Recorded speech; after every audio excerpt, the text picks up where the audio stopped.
très au noir, vous êtes gagnant ici avec les noirs parce que vous avez un coup qui détruit tout chez les blancs et un coup auquel ils ne s'attendent vraiment pas du tout parce que c'est pas du tout un coup instinctif ici dans cette position.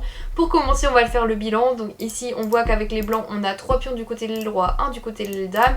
Les noirs, bah, ils en ont 4, 2 côté aile roi, 2 côté aile dame. Donc du coup, pour ça, c'est égal. On voit qu'ils ont la paire de fous. Les blancs, ils ont cavalier fou, donc c'est à peu près égal en termes de points. Enfin voilà, 3 points, 3 points, 3 points, 3 points, même si les fous c'est un tout petit peu plus fort, surtout la paire de fous. Bon, ok, on dit que c'est à peu près égal. Il y a tour dame, bon, ok, à peu près égal au niveau du matériel, d'accord. Est-ce qu'il y a des signaux faibles à repérer? Bah, il y a le vis-à-vis de la tour sur la dame, forcément, donc ça il faut le repérer. Et bon, il y a la dame qui est bien centralisée, le fou qui tape peut-être sur le pion ici, donc ça peut être intéressant aussi à repérer. Ok, le fou qui pourrait potentiellement taper sur le roi aussi. Et le roi qui a été obligé d'aller en H1 parce que je pense en tout cas qu'il y a eu un échec avec le fou qui a obligé le roi d'aller en H1. Ok. Bon, est-ce qu'on peut profiter de ces signaux faibles un petit peu? Mais pas des signaux faibles archi voyants pour le coup ici. Mais le plus voyant c'est quand même le vis-à-vis je pense de la dame sur la tour qui pourrait être un petit peu embêtant pour les blancs. Et ici, ok, si vous voulez chercher je vous laisse mettre la vidéo en pause. Pour les autres du coup je vais vous montrer la solution tout de suite.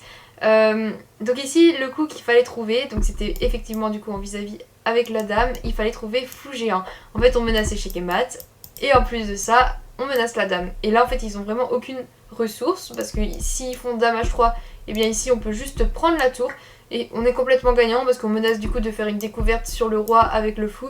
Et ok, bon là ils ont vraiment rien du tout, ils peuvent peut-être faire ça pour éviter justement de faire la découverte et d'attaquer nos tours par la même occasion. Mais là on va prendre le fou, donc voilà. S'ils bougent leur fou, bon bah je sais pas, on va peut-être faire ouais voilà tour E1 et après on va peut-être manger le pion, tout ça. Donc bon, on a quand même une tour nette de plus, donc bon, je pense que c'est complètement gagnant ici. Après fou là, du coup ils sont obligés de protéger le mat, donc si jamais ils prennent ici, bah on perd, ils perdent juste leur dame, donc là c'est complètement foutu.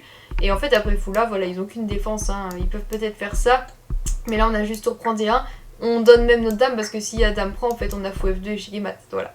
Donc bon, si vous aviez trouvé, n'hésitez pas à me le dire en commentaire, bravo à vous. Et pour les autres, bah, j'espère que vous trouverez la prochaine fois.